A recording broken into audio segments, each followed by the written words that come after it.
Dice la palabra en el nombre del Señor. Y Jehová dijo, ¿qué es eso que tienes en tu mano? Y él respondió, una vara. Él le dijo, échala en tierra.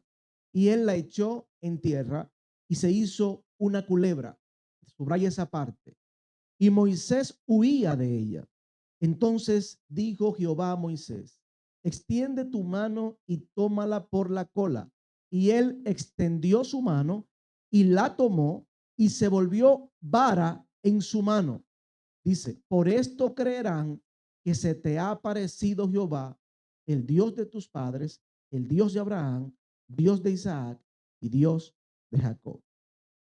Gracias, Señor. Miren, en el contexto histórico de esta lectura inicial, quisiera primero que analicemos sobre la vida del personaje que le atañe, que es Moisés.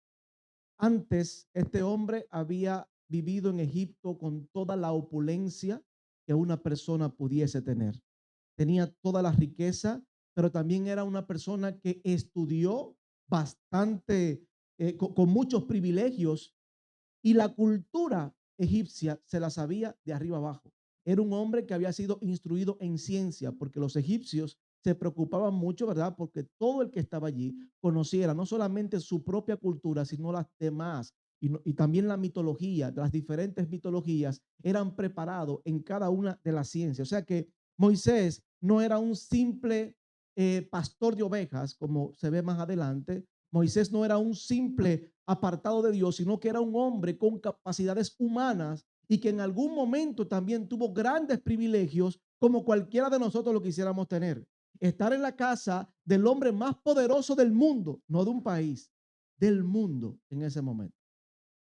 Y siendo del mundo porque aunque hay otros lugares que sí tenían pues otras culturas a nivel de idiosincrasia, a nivel de personas que convivían, no tenían al menos privilegios o no estaban organizados como lo estaba Egipto. Y esto me llama mucho la atención porque siendo así, pasa algo en la historia de Moisés que yo sé que muchos conocen la historia, y es que llega un momento de su vida donde, habiendo tenido toda la gran condición humana, este hombre le llegó el momento donde Dios le dijo, ahora viene la manifestación para la que tú has sido traído a esta existencia. Lo que recuerdan la historia de Moisés desde el principio, incluso en las películas, los que vieron la novela. Ahí sí, ¿verdad? Si le dicen que lo leen la Biblia, no lo leen. Se van a dar cuenta que era una historia que empezó desde cero como algo que no se podía ver humanamente posible como sobrevivencia. O sea, estaban desviviendo, ¿verdad? Para que YouTube no me quiera censurar, a todos los niños nacidos en ese momento hebreos, porque no querían que ningún Mesías saliera de ahí a querer, ¿verdad? Ser el tontón y enfrentar al faraón. Pero a este, la mamá, obviamente, el Señor le da la sabiduría para ponerla en una canasta, ponerla en el agua y que diga que salga lo que tenga que salgar. Pero, pero oiga esto, eso no fue un simple déjame aventurar. Fue movida por Dios, sabiendo que este hombre tenía propósito eterno y que Dios lo había elegido con un propósito.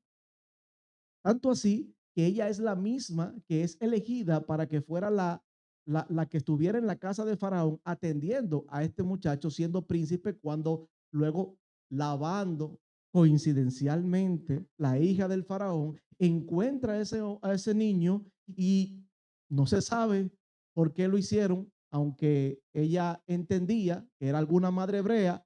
Digo, espérate, me llama la atención, me enternece. Ay, tú, déjame llevármelo y déjame adoptarlo. Y todo esto parecería como, wow, qué coincidencia para que este hombre fuera quien fue después. Pero no fue así.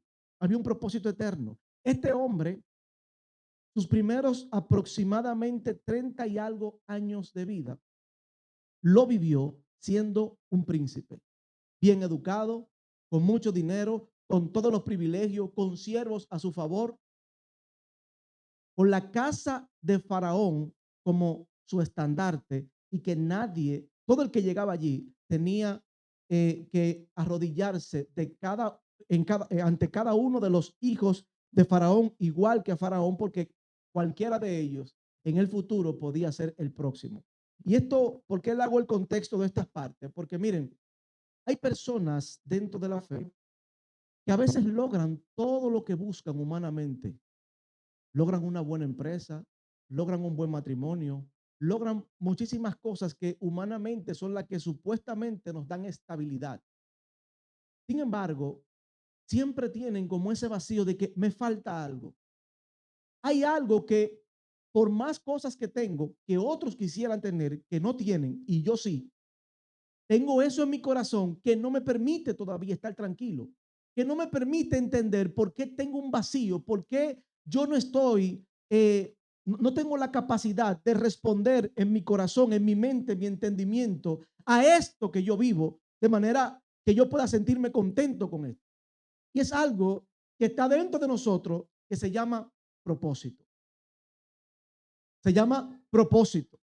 Y ese propósito no tiene nada que ver con lo que humanamente nosotros podamos hacer, sino que depende y está anclado únicamente a aquello que ya el Señor desde la eternidad puso en cada uno de nosotros antes de venir a esta existencia. O sea, Moisés, lo que pasó con Moisés no fue un juego al azar, no fue una ruleta que se le dio vuelta y cayó en Moisés. Eso estaba antes de él venir aquí, formado en la eternidad. Muchos de nosotros a veces tenemos muchas cosas y hacemos muchas cosas, pero llega un tiempo en el que el Señor nos dice, detente que por ahí no es, pero yo estoy en mi mejor momento y cómo es posible que por aquí no es, pero yo estoy haciendo, me encanta esto, me encanta aquello, como el joven rico, digo, yo todo lo he guardado desde mi juventud, yo he hecho esto, he hecho lo otro, pero ¿qué me falta a mí? Y el Señor le dijo, te falta algo, y es desprender su corazón de todo aquello que él creía que humanamente había logrado. No era la riqueza en sí, sino lo que él entendía que humanamente había hecho y que no le faltaba nada. Dios para él era algo externo a su propósito. ¿Entiende? Dios para él era algo que él quería añadir a su propósito, y en Dios no es así. En el propósito de Dios nosotros caminamos y él es quien dice que él, conforme a su riqueza, añade al propósito nuestro. Pero muchos de nosotros andamos así y creemos que como humanamente estamos estables.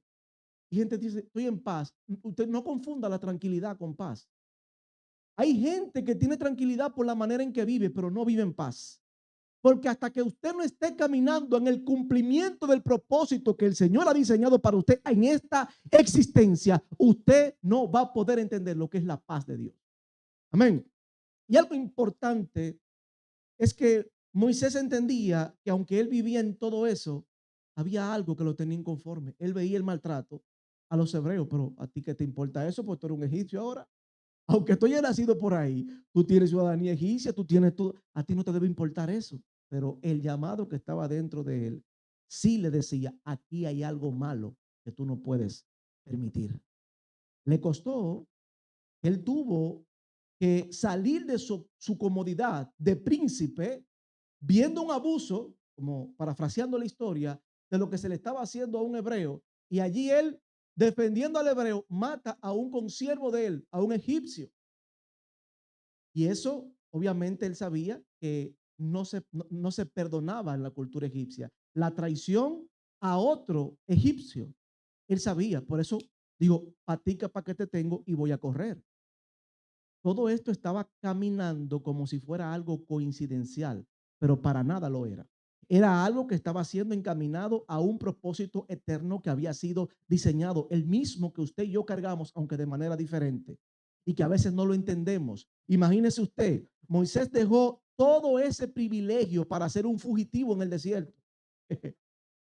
Un fugitivo que ahí entendemos lo que dice Romanos 8, 28 y 29, que dice que a los que aman a Dios, todas las cosas le ayudan a bien, pero cuando usted lee el otro verso, no me lo deje incompleto. Esto es, sí, porque hay mucha gente que lo usa como Filipenses 4:13. Lee lo demás. Esto es conforme a los que conforme a su propósito han sido llamados. No es verdad que Dios dice que toda la diablura que tú quieras hacer por tu parte te la va a apoyar en su propósito. Es lo que está anclado en el propósito de Él lo que se va a hacer. Y hay algo interesante porque este hombre entendió quizás que ir al desierto era perder todos los privilegios. Y cuando uno mira la historia, por eso es que uno tiene que también analizar la cronología bíblica, aparte de leer los textos de manera literaria. Moisés duró 40 años caminando después de salir de una casa donde tuvo privilegio por más de 30. Imagínese usted que este hombre, siendo príncipe, ahora fue al desierto donde se encuentra con ser pastor de oveja de alguien por un tiempo prolongado. Imagínese usted, yo te pregunto, ¿cuánto es lo más que uno ha esperado o que usted ha esperado en el propósito de Dios? Porque yo me imagino, mirando esto que pasó con Moisés, señores, 40 años son 40 años. Yo escuché un dolor por ahí, yo dije, como un respiro así profundo, dije, 40 son 40.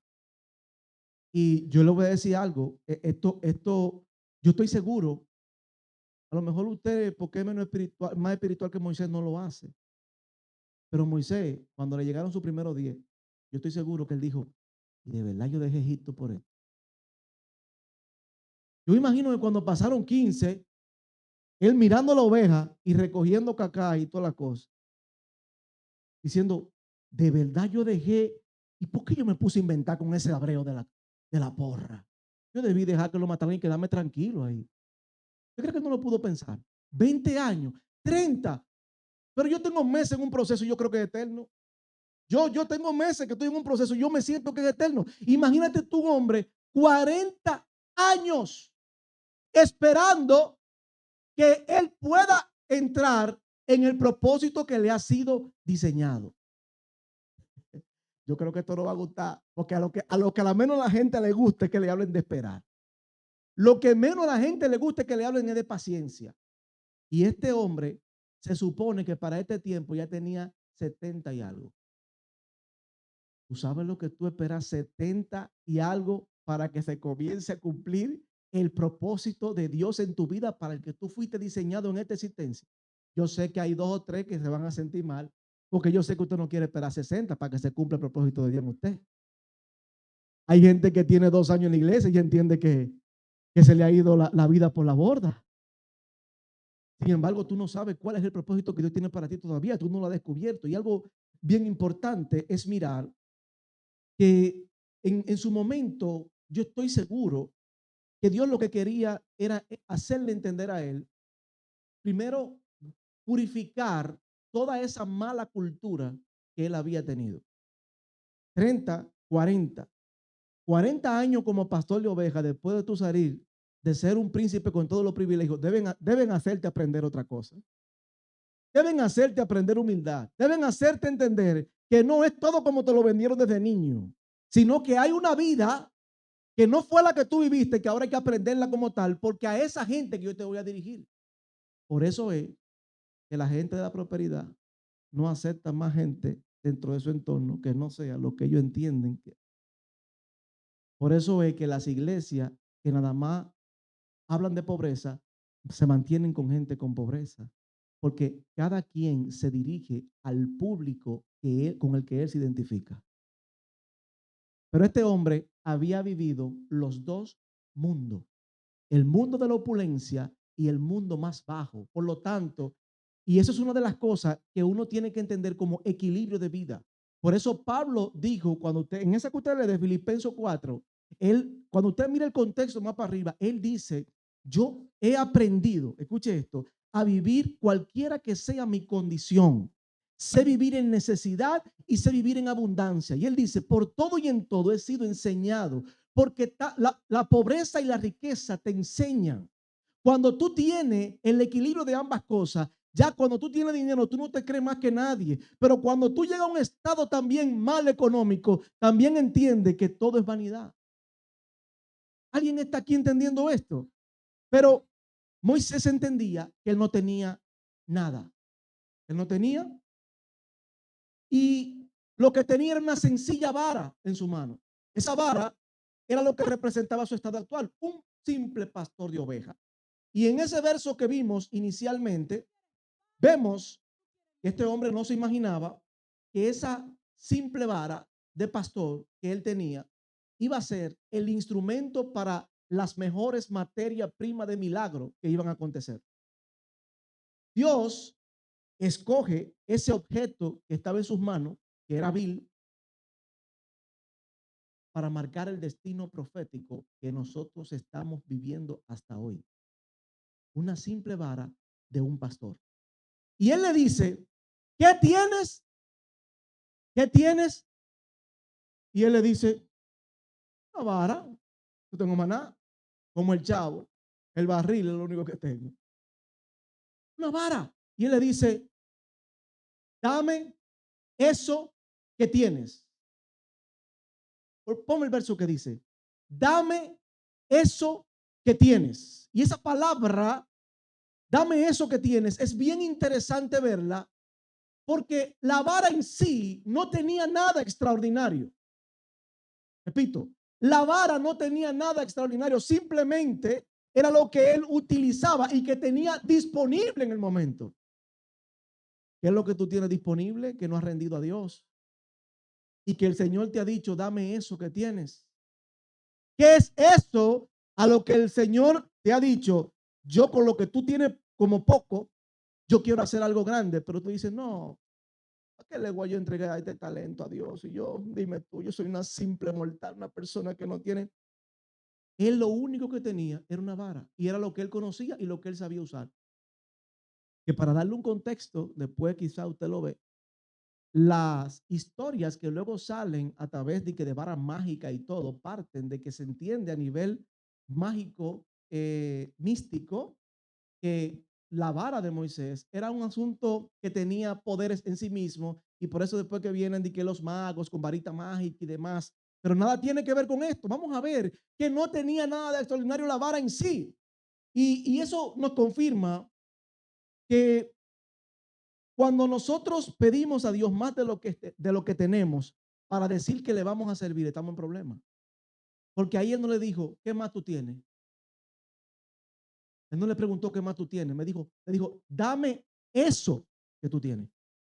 Dame eso. Y esa palabra eso es como eso, esa parte, como ese asunto que tú no le tienes como importancia. Dame eso que tú tienes. Eso que tú quizás menosprecias porque era un simple pastor de ovejas. Dame eso. Pero él estuvo dispuesto a rendir eso que él tenía, que era lo único, la vara. Sucedió algo extraño con ese instrumento. Cuando Moisés es enviado ante el faraón, todos conocemos la historia, los magos tiran también algunas varas y se convierten en serpientes. Pero Moisés, el Señor le dice, tira tu vara al piso. Y eso es una palabra que yo quiero que usted la retenga ahí. Tírala al piso. Porque hay mucha gente que una de las cosas por las que Dios no la ha utilizado correctamente es porque todavía ellos están muy altos y tienen que caer al piso. Una de las cosas por las que Dios no te usa en su propósito como Él quiere es porque tú estás muy alto todavía. Y Él necesita que tú desciendas al piso. El instrumento tiene que caer al piso. Y Él le dijo, tírala. Cuando Él tira la vara, dice que la vara se convirtió en serpiente. Y no cualquier serpiente, sino una que trajo la mayor demostración ante Faraón porque se comió a la otra.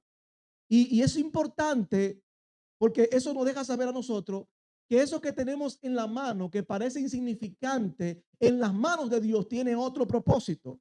Pero algo me llama la atención y que me gustaría que lo veamos en macro. ¿Por qué una serpiente?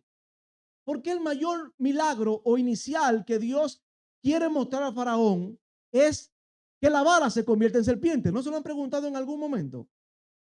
En la mitología egipcia existían varias deidades que estaban asociadas a los dioses y estaban asociadas con la serpiente.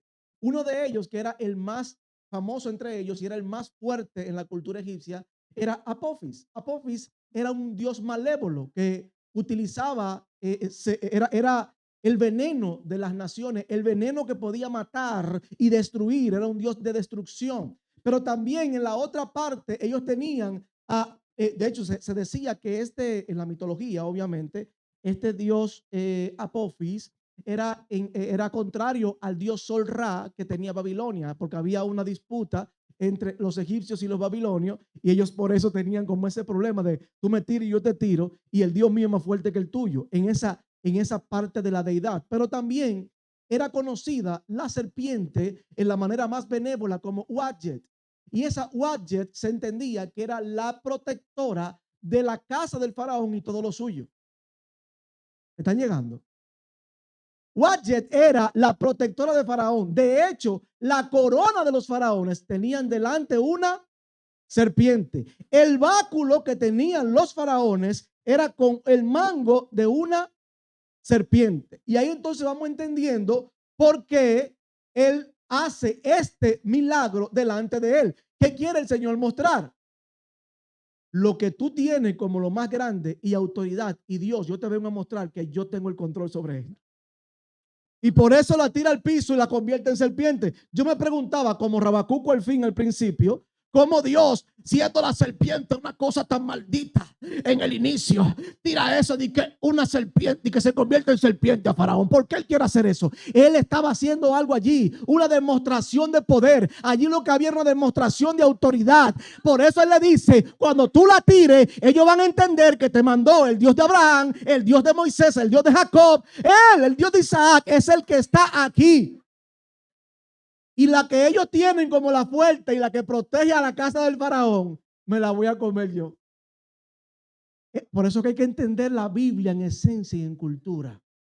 Y es importante verlo porque Dios estaba haciendo con esto que Moisés también enfrente espiritualmente esos poderes que antes él había también guardado, porque en la casa de Faraón él tenía que haber venerado a estos dioses. Y es importante porque la serpiente que sale de su vara demuestra que toda fuerza humana está por encima, ninguna está por encima de un Dios que es todopoderoso. Para explicarle y que entremos en contexto acerca de la relación que hay entre el báculo y la vara, hay algo importante que me gustaría que veamos allí. Y es que en el pasaje dice que Moisés, cuando tira la serpiente, el tipo se asusta. Oye, esa vara, yo sé que yo le daba su tablazo a las ovejas y yo alejaba un par de cosas, pero verla en una serpiente, ya la cosa es diferente.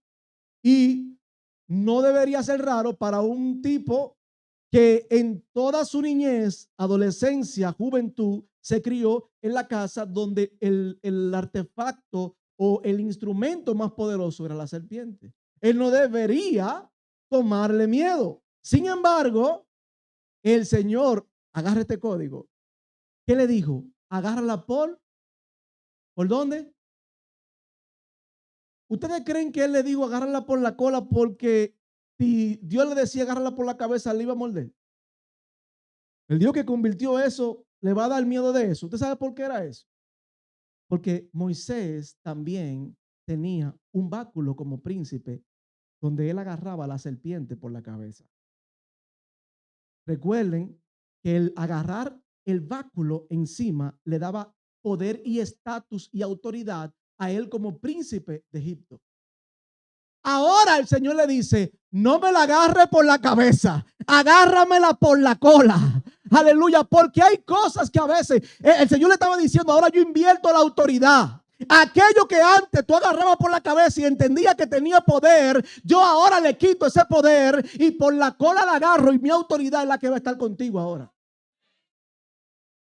¿Está entendiendo lo que Dios demanda de cada uno de nosotros para que entendamos su propósito? Moisés tuvo que agarrar por la cola lo que él dominaba antes por la cabeza. Aleluya. Porque en ese momento Dios lo que estaba era cambiándole a Moisés, transicionándole a entender la autoridad y el poder de la voluntad divina por encima de toda que se levante humanamente hablando. Entonces echar aquella vara al suelo era símbolo de obediencia y humillación. Y eso fue lo que reveló su contenido. Lo que reveló el contenido de la vara no fue que simplemente le mandó el Señor, fue también la obediencia y la humillación de él. Ay, mi madre. Entonces tú me quieres decir que un instrumento sin obediencia y humillación va a carecer de resultado en Dios. No, no, no, no, no. Tengo que repetírtelo. Un instrumento que no se humilla delante de Dios va a carecer de resultado. No va a tener resultado. Si él no obedece a la palabra que el Señor le dio, aunque él lo haya enviado a Faraón, no se cumple. A lo mejor tú eres un instrumento o una instrumenta ungido de Dios, la favorita de Dios en Instagram, el ungido de Dios en Facebook, pero no te humilla, pero no desciende. Moisés dice algo que me llama la atención acá. Vamos al verso 4 de Éxodo 20. Mira lo que dice. Entonces Moisés tomó su mujer y sus hijos y lo puso sobre un asno y volvió a tierra de Egipto. Tomó también Moisés la vara de Dios en su mano. Fíjese con mucha atención lo que aquí ahora sucede. La vara no es de Moisés, ahora la vara es de Dios. Porque cuando humillamos nosotros lo que somos como instrumento o lo que tenemos como instrumento delante de Dios, ya deja de ser nuestro y Él comienza a ser el propietario directo y el responsable directo de eso. Ya aquí se cambió. No es la vara de Moisés, es la vara de Dios. ¿Se da cuenta lo que es rendir el instrumento delante de Dios? Se dan cuenta que el propósito se cumple no solamente por tú ser un instrumento, es también cuando hay obediencia. Ahí queda demostrado que lo que Dios transforma ya no lleva el nombre tuyo. Lo que Dios transforma ya no lleva el nombre tuyo. Lo que tú le entregaste a Dios ya no lleva tu marca, ya no lleva tu propiedad, lleva el nombre de Dios. ¿Qué es eso que tienes que a lo mejor en este momento no está dando resultados, pero que sí tú sabes que Dios la apartó como instrumento? Verifica si es que le ha faltado obediencia o humillación a eso que tú entiendes que Dios te entregó. Gálatas 6:17 dice Pablo allí: de aquí en adelante nadie me cause molestia, porque yo traigo en mi cuerpo las marcas del Señor Jesús. Wow. Pablo, el egocéntrico fariseo que una vez perseguía a los cristianos, que una vez se entendía la máxima entre los fariseos y que tenía gran poder y autoridad, que la marca más grande y de más autoridad que tú puedas decir religioso era decir: yo soy fariseo. Porque aparte los fariseos tenían su sueldo asignado, amén. Sí, tenían su sueldo asignado. Y este hombre dijo: ahora este instrumento que está aquí lleva una sola marca, que es la de Cristo. Yo no tengo una marca de una denominación religiosa. Yo no tengo una marca evangélica ni bautista. Yo no tengo una marca de iglesia. Yo tengo la marca de Cristo, está diciendo él. Amén. Y cuando vemos esto, entendemos que estar en sus manos es lo que cambia a favor de su poder. Ya la vara tenía otro dueño. Esa vara fue la que vimos que más adelante, ya siendo la vara de Dios, hizo las maravillas y prodigios frente a Faraón, otras que por tiempo no vamos a especificarla, pero por ejemplo transformó el agua en sangre, dividió el mar rojo, el acontecimiento que usted más conoce. En la victoria contra Amalek, esa vara levantada también fue la que le entregó, entre otros hechos portentosos, pero el objeto nunca fue lo que tuvo el poder o la relevancia. De hecho, la vara no cambió ni de estilo, la vara no cambió de estructura, ni de forma. La vara cambió fue de cobertura. Aló, la vara cambió de cobertura, era la misma vara. Era la misma, con la misma que tú le podías dar a un muchacho, la misma. Lo único que cambió fue de autoridad. Ya no era de él. Quiero dar otro ejemplo para salir un poquito de Moisés, para que entendamos el tema de ser instrumento. Hay un caso muy conocido que lo saben hasta los niños, ¿verdad? Y es el de David. También pastor de ovejas, tenía su vara, y aunque él sabía utilizar muy bien la vara y el cayado, el mejor instrumento que él sabía dominar no eran la vara y el cayado. En el campo lo que él mejor sabía utilizar era la Honda, no la Civic ni la Accord. Amén. Yo sé que era un chiste malo, pero usted se rió, porque soy el pastor. Amén. Pero lo que mejor sabía utilizar era la Honda. ¿Y sabes qué? Cuando miramos en perspectiva la historia, nos damos cuenta que David fue mandado al campo con las ovejas porque él no importaba si se lo comían o no, o si se perdía, a nivel de lo que pudiese pasar en el campo con las bestias, porque era el menospreciado de la familia. Y se murió David, gloria a Dios. Ahí tengo unos cuantos que son más bonitos y más grandes y más fuertes, que fueron los que le mataron a Samuel cuando fue. Sin embargo, esta supuesta debilidad fue la que le trajo la fortaleza más grande a David.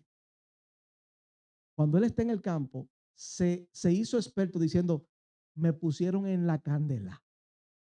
Tengo que ver ahora cómo yo voy a bregar con esto. Y él dijo, déjame yo ver cómo yo comienzo a entrenarme. Mira, le di esa hoja. Sí, para cuando venga un asunto de eso, yo sabe cómo le voy a entrar. Y el hombre se entrenó en el campo ahí. Hasta que comenzó, lo que mejor supo dominar fue la onda. Y algo importante es que este artefacto de defensa, que él lo utilizaba para su pastoreo, no pensando que iba a ser para nada más, era para su propia defensa. Él no sabía que iba a ser el instrumento que le iba a traer liberación a un pueblo. O sea, usted está entendiendo el asunto. Cuando usted ve lo que sucede en 1 Samuel 17, va a ver que la opresión que tenía todo un pueblo allí era un hombre llamado Goliat, que se burlaba, hacía escarnio a todo el mundo, y le habían presentado a todos los grandes luchadores de la WWF en ese momento, que tenían tácticas de pelea, que tenían los mejores escudos, que tenían los mejores cascos, que tenían las mejores espadas para enfrentar a ese tipo, y ninguno pudo. Y algo interesante que vemos es que David había entendido, yo soy chiquito. Yo soy chiquito, no, quizás no soy muy fuerte como mis demás hermanos, pero yo sé que para yo poder tener esta fuerza que mata osos y que mata poderosos animales en el campo, no puede ser con mi fuerza. El tipo reconoció eso en el campo. En el campo, tú estás reconociendo allá abajo, ahí en el campo, en esa esquina, tú estás reconociendo cuál es el instrumento que Dios te ha entregado y que realmente viene de parte de Dios, aunque no seas notorio y visible como tus hermanos. Este hombre allá, en la esquina del campo, sabía utilizar este asunto. Y cuando él llega, que ve a todo el mundo, de hecho, sépase que él no fue a pelear. Él fue a llevar la comida a sus hermanos. Entonces le dijeron, fulano, ven, déjame ver cosas. Llévale comida al hermano tuyo, que ellos son la gente de aquí que van a pelear. Es simplemente un arracabaca. Y dice que él fue a llevar y él vio el asunto y dijo, oh, ¿qué es lo que es, manito? ¿Cómo están aquí? ¿Y qué es lo que es? Este es el hombre que todo el mundo le tiene miedo. ¿Y quién va a pelear? El hermano tuyo lo están armando ahí, pero está como asustado y no quiere. Parafraseando, ¿verdad? En dominicano. ¿Y qué es lo que están dando por el que te lleve a ese? Oh, muchacho. Eso sí, el que desbarató ese le van a entregar una moña, una CRB y un apartamento. Bien de bien. Aparte de eso, va a tener el privilegio de casarse con una de las hijas del rey. ¿Es verdad? Pero déjenmelo a mí. Y esta gente como dice, ¿y este asunto? ¿Y este tipo? Y él le dice, no, de verdad, yo no estoy relajando. Hablen con el rey, yo quiero pelear con él. Y todo el mundo, es rey P. David. Porque imagínate, tú mirando ese asunto de lejos, tú dices, no, es rey P. Cuando el tipo le dice, yo lo voy a enfrentar, y el hombre viene con su palo de cosas, dice que andaba, por eso le dice, tú vienes contra mí con palo y piedra, como que yo soy un loco. Él tenía su palo aquí, pero no iba a usar el palo porque no era con oveja que iba a bregar. no era con oveja. Él tenía en su mano la onda. Y él le dijo, tú vienes con piedra como que si yo soy un perro. O sea, a los perros que tú le tiras piedra. Y se rió y se burló de él. Le digo, mira, tú tienes espada y jabalina contra mí. Pero a lo que yo voy contra ti, yo quiero leerlo para que tú entiendas. Primera de Samuel 17, 45 al 47. Dice, entonces dijo David al filisteo, tú vienes a mí con espada y lanza y jabalina, mas yo vengo a ti en el nombre de Jehová de los ejércitos, el Dios de los escuadrones de Israel, a quien tú has provocado. Oiga esto. Jehová te entregará hoy en mi mano y yo te venceré y te cortaré la cabeza y daré hoy los cuerpos de los filisteos a las aves del cielo y las bestias de la tierra, y toda la tierra sabrá que hay Dios en Israel, y sabrá toda esta congregación que Jehová nos salva con espada y con lanza, porque de Jehová es la batalla y él va a entregarte en mi mano. Aunque él sabía que Dios lo iba a entregar en su mano, en todo tiempo lo que él dijo, no es el instrumento lo que va a hacer el poder. Lo que va a traer el poder es que yo voy contra ti con el Dios que tiene todo poder, por encima de toda herramienta y por encima de todo lo que tú puedas cargar. Por eso cuando le quisieron poner la ropa, dijo, yo es fácil, eso me pesa mucho, yo quiero ir así el pelo, yo quiero ir así, como sepa, porque eso me va a traer problemas. Y fue... no pidió armadura. Él usó lo que él conocía. Hay gente que quiere más de lo que tiene para querer hacer algo para Dios. No. Hay gente que quiere más de lo que ellos tienen para decir, yo estoy esperando que Dios me dé tal cosa para yo hacer tal cosa. Yo estoy esperando que llegue mi tiempo para yo hacerlo. Mire, le voy a dar una mala noticia. El tiempo no llega, el tiempo va. Y si usted no lo aprovecha, tiene problema. El que esté esperando que el tiempo le llegue se va a frizar y se va a congelar. Porque el tiempo a nadie le llega, el tiempo va. Y si usted no camina en el diseño y propósito que Dios le ha entregado, usted se va a guayar. Estamos aquí todavía. A lo mejor ese gigante que está frente a ti, haciéndote escarnio hace mucho, te estoy hablando a ti hoy. Ese escarnio que se está burlando de ti y de los tuyos. ¿Sabes por qué no has sido vencido? Porque tú no has hecho lo que hizo David. David no venció con su fuerza eso. Él reconoció quién era que tenía el poder. Él reconoció que no era con las de él. Otro ejemplo rapidito que quiero darle, y es otro caso que recordamos también en la Biblia como otro instrumento que fue utilizado con poder. Y yo quiero detenerme un poquito aquí, y es muy gracioso porque hoy está muy famoso esa parte, principalmente con los profetas. Amén, pastora. Con los profetas tenemos mucha gente hoy que están con los famosos mantos proféticos. Y algo me llama la atención, porque lo están usando como un misticismo que no enseñó Dios. Aló, lo están enseñando como una brujería. A mí, cuando yo visitaba brujos, siendo adolescente, no, ¿verdad? A mí me entregaron un paño como un resguardo y yo andaba con él para arriba y para abajo, pensando que eso me iba a salvar. No, bebí o no. Pero andaba con 3 resguardos en la cartera y uno de ellos era un paño rojo. Y era algo muy especial, porque este manto, mire lo que pasó. Segunda de Reyes 2:8 dice, mire lo que dice. Tomando entonces Elías su manto, lo dobló y golpeó las aguas, las cuales se apartaron a uno y a otro lado y pasaron ambos por lo seco. Andaba el hombre con su pupilo Eliseo y el Jordán estaba de frente, tenían que cruzarlo, y como profeta de Dios envolvió y se abrió el río en 2. Y algo interesante, Eliseo estaba ahí al lado mirando como de, oh, una máxima esto, un poder. Pero para que pongamos en contexto, los mantos proféticos no eran artefactos con poderes mágicos religiosos. Y yo lo quiero puntualizar porque hay mucha gente hoy haciendo diablura con unos supuestos mantos religiosos. No, primero es que no existen en la actualidad. Amén. Para que lo descartemos. Los mantos proféticos en la actualidad no existen como en aquel momento era. De hecho, si hubiesen existido, Jesús lo hubiese cargado. Los discípulos lo hubiesen tenido. Nadie usó manto profético después del Mesías. Pero sí, el manto profético era distintivo para que usted pudiese entender quién era profeta de lejos. Era como una marca visible y esa gente andaban con ese manto y ya tú sabías, ese es un profeta de Dios. Era la manera en cómo tú lo identificabas a la gente que operaban en este oficio. Dije, operaban. Y más adelante, cuando el profeta Elías le es arrebatado a Eliseo, este es entonces quien hereda ese manto.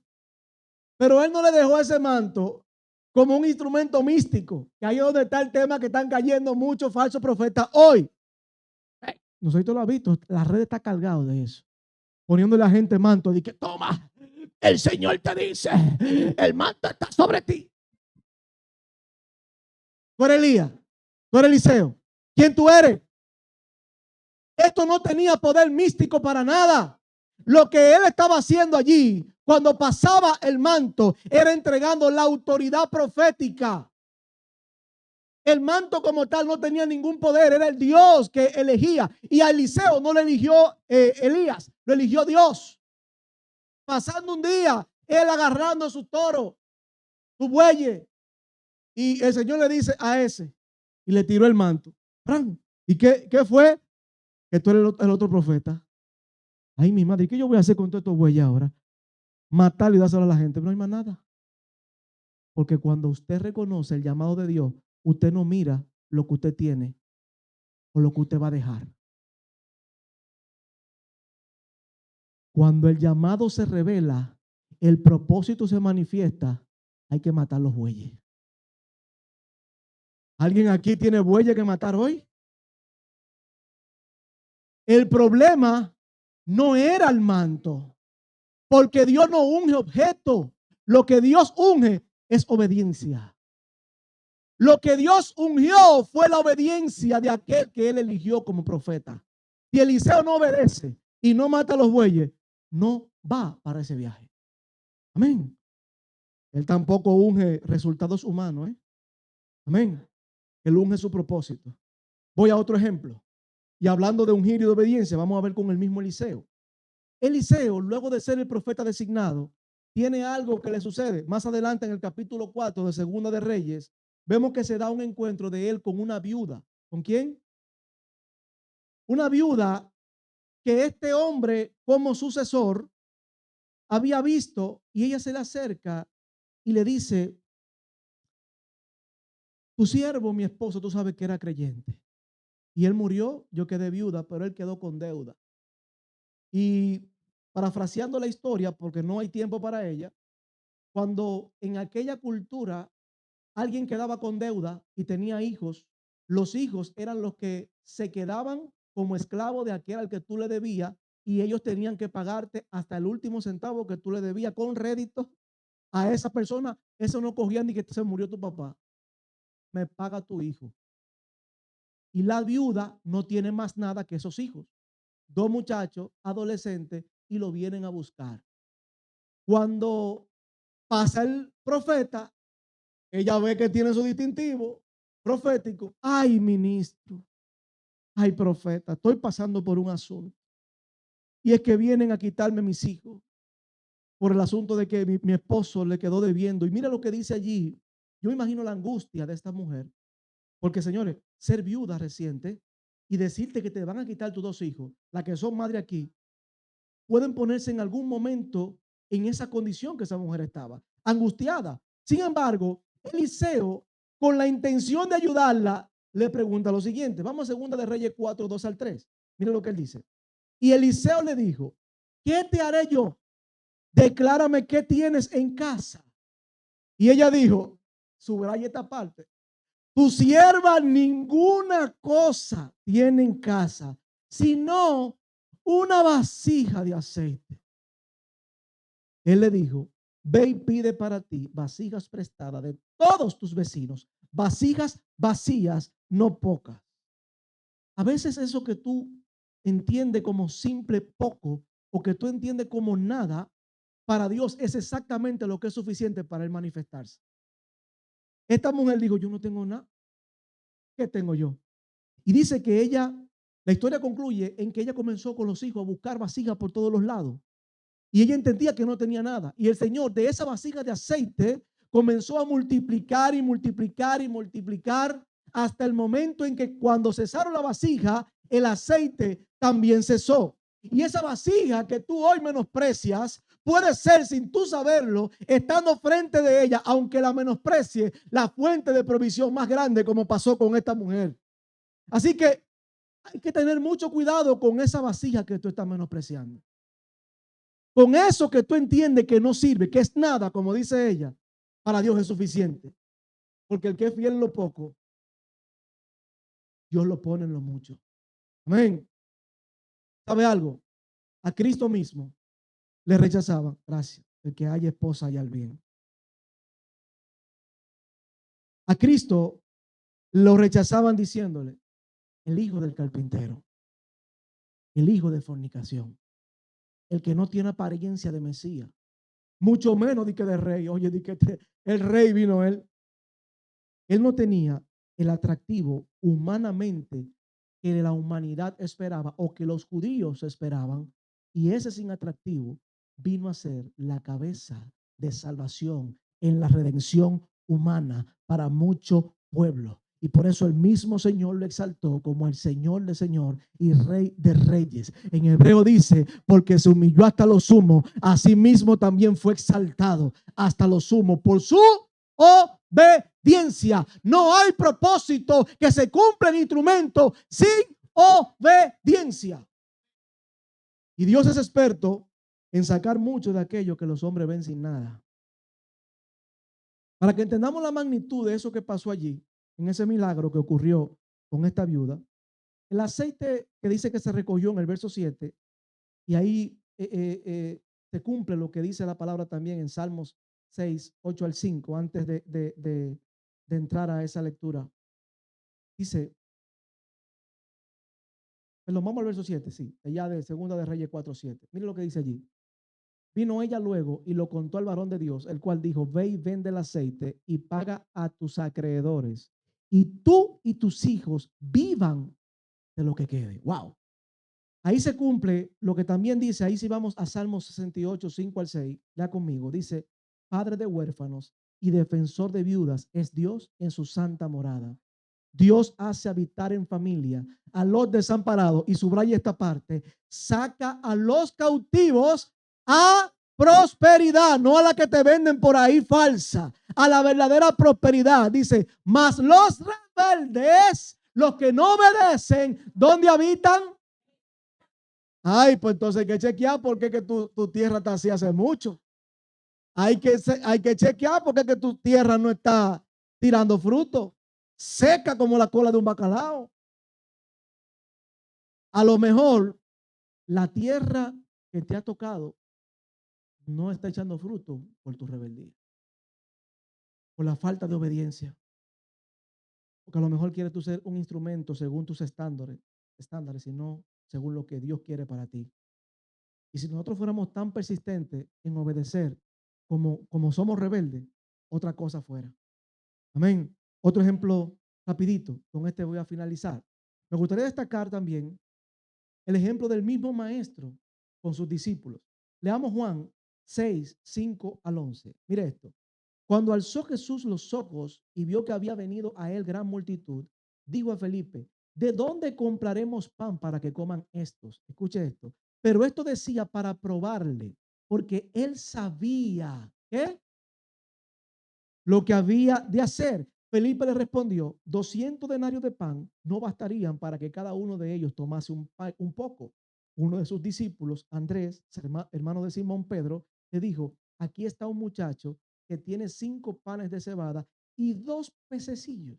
Mas, ¿qué es esto para tantos? Entonces Jesús dijo, haced recostar a la gente. Y había mucha hierba en aquel lugar y se recostaron como en número de 5,000 varones. Y tomó Jesús aquellos panes y habiendo dado gracias, los repartió entre los discípulos y los discípulos entre los que estaban recostados. Asimismo, de los peces, cuanto querían. Fíjese que la pregunta que surge de Yeshua no es por desconocimiento, sino como una prueba de fe y de visión para ellos. Algo interesante es que ellos estaban en un lugar desierto. Ahí no había mercado cerca. ahí no había gente ni cómo trasladarse, y también la hora no se lo permitía. Y es bien interesante ver esto cuando miramos en macro, como nada más se contaban la cabeza de los hombres de familia, se dice 5,000, pero lo que se estima es que entre las mujeres y niños habían un aproximado de 12,000 a 15,000 personas allí. Y es por eso que Felipe calcula en el verso 7, el tipo tiró su calculadora mental y dijo, 200 denarios de pan no bastarían. Un denario, para que usted entienda, equivalía a un salario de un día de trabajo. Y él estaba diciendo 200 denarios. O sea, él estaba hablando de unos meses de trabajo de un hombre comprando pan. No iba a dar para poder alimentar a esa gente. Los cálculos no le daban a Felipe. Y es por eso que él entendía que eso era irracional. Humanamente sí, era irracional. Pero por eso dice que él sabía lo que iba a hacer. Porque lo que nosotros entendemos insuficiente en nuestras manos, en las manos de Dios es poderoso para él multiplicarlo y extenderlo como él quiera. Porque la fe comienza cuando tu calculadora se le acaban los números. Cuando tú dejas de calcular, es que la fe llega. Mientras el banco está, mientras la cuenta de banco tiene la cama, el colchón, el famoso colchón, donde yo me siento estable, no se necesita fe económica. ¿Para qué? ¿Para qué? ¿Mm? Mientras yo tengo para pagar la salud que tengo y no veo a Dios obrando desde la nada en ella, yo no utilizo la fe. Y es por eso que es bueno entender lo que el proverbista dijo en el capítulo 23-26, cuando dijo, de parte de Dios, dame, hijo mío, tu corazón y miren tus ojos por mis caminos. Puede que tu corazón y tus ojos sean los únicos instrumentos que tú tengas para entregarle a Dios. No tenga más nada en la cuenta, no tenga nada visiblemente, humanamente. Un simple corazón y unos ojos para ver y sentir. Pero en algún momento le has dicho al Señor, mi corazón y mis ojos verdaderamente lo ofrendo delante de ti, para que tú seas quien lo utilice correctamente, como utilizaste la vara de Moisés, como utilizaste el manto de Elías. Hemos dicho de corazón, Padre, yo entiendo que si yo no me humillo delante de ti, tú no vas a poder usarme como tú quieres. Él dice, entrégame tu corazón y tus ojos, porque Dios es el único que sabe ajustarlo conforme a su propósito. No es lo que tú quieras hacer, no es lo que yo quiera elegir para Dios. Por eso se necesita obediencia y humillación, porque en la obediencia y humillación es donde nosotros entendemos el poder de Dios. Aquí tenemos testimonio de gente en la congregación que llegaron deseando hacer algo, anhelaban hacer algo, y el Señor lo encaminó a otro propósito. Porque una cosa es lo que tú quieres y otra cosa es lo que Dios tiene para ti. Yo quiero orar porque el Señor hoy sigue preguntándonos, ¿qué tienes en tu mano? ¿Qué tienes en tu mano? Y si es tu corazón y tus ojos, ¿cuándo me lo vas a entregar? Y Él no te pregunta qué tienes en tu mano para medir la capacidad que tú tienes. Porque justamente el Dios nuestro es tan creativo que no solamente usó a un pastor de ovejas, sino Gago para colmo. Y yo imagino que cogiendo pique con Faraón, se trabó varias veces. Porque lo que la gente ve menospreciado, Dios lo ve como instrumento valioso. Yo quiero declarar con esta palabra hoy que todo el que está viviendo ahora mismo una incertidumbre de fe en su corazón, en su mente, hoy yo te llamo a humillación. No hay una varita mágica para humillarse. No hay una varita mágica para obedecer. Hay una sola cosa que te lleva a eso y se llama rendición. Rendición. Mientras tú estés muy vivo, no vas a poder entender al Dios que resucita. Por eso es que hay que morir en Cristo. No solamente en el estado final, sino morir en la carne. Porque cuando morimos a nuestro yo, estamos muriendo a nuestros intereses. Estamos muriendo a lo que deseamos. Y le estamos dando paso a lo que Él quiere hacer en nosotros. Padre, gracias te damos. En esta hora te presento a cada hijo presente tuyo y todo el que va a ver este video en diferido, para que tú hables a sus corazones y que tu espíritu, que es el que redarguye, el que reprende, el que guía, sea llevando al entendimiento de la manifestación en nuestro propósito.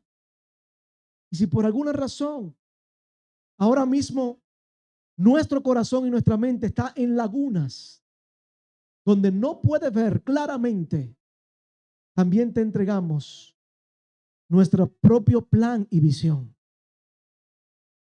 No importa el tiempo que tomes, estoy en tus manos, Señor. Yo soy tu propósito. Alguien le dice al Señor, yo soy tu propósito. Úsame como tú quieras. Úsame como entiendas. Y si en algo yo he tratado de ser autosuficiente, te pido perdón, mi Señor. Me humillo delante de ti. Así como Moisés tiró la vara al piso, hoy yo también humillo mi corazón, humillo mi mente, humillo mi ego, humillo todo lo que soy delante de ti, para que seas tú configurando el propósito conforme a tu voluntad. Hoy me rindo en obediencia. Hoy te entrego todo. Alguien se atreve a decirle, mi familia es tuya. Alguien se atreve a decirle, mi voluntad es tuya. Mi corazón es tuyo. Mi mente es tuya, pero no lo diga de corazón. No lo diga de una simple salida de emoción. Dígalo con convicción. Y comience a caminar en esa palabra. Dígale al Señor, yo humillo mi caminar. Hoy yo humillo todo lo que soy como instrumento para ti. Hoy, Señor, yo entrego todo lo que soy a ti para hacer tu voluntad y no la mía. Úsame conforme a tu propósito y perdóname si me he alejado de aquello, Señor, de aquello que tú quieres que haga, pero que yo me he resistido. Si alguien Dios le está hablando en esta mañana, agarre la palabra y póngala en práctica en su corazón. A lo mejor tú viniste hoy como un día más a visitar la iglesia, pero Dios te tenía en esta palabra porque a tu corazón hacía falta activar el entendimiento de que hay que humillarse y que hay que caminar en el propósito que Él ha preparado de antemano desde la eternidad para ti. Basta ya de caminar en tus fuerzas. Basta ya de caminar en tu propia voluntad. Basta ya de vivir conforme a tus deseos. Hoy es el día. Hoy es el tiempo para humillar nuestro ego, nuestros ojos, nuestro corazón, todo lo que tenemos como instrumento, Señor. Nuestras finanzas están en tus manos, Señor. Nuestras finanzas están en tus manos. Y si por alguna razón entendemos que tenemos alguna estabilidad humanamente y a ti es quien te tenemos como una decoración o el instrumento, te pedimos perdón. Usa todo lo que somos. No queremos prosperidad humana, queremos la que viene de ti. Queremos la que tú has preparado para mí, que es de paz, de bien y no de mal. En el nombre de Cristo Jesús. Amén y amén.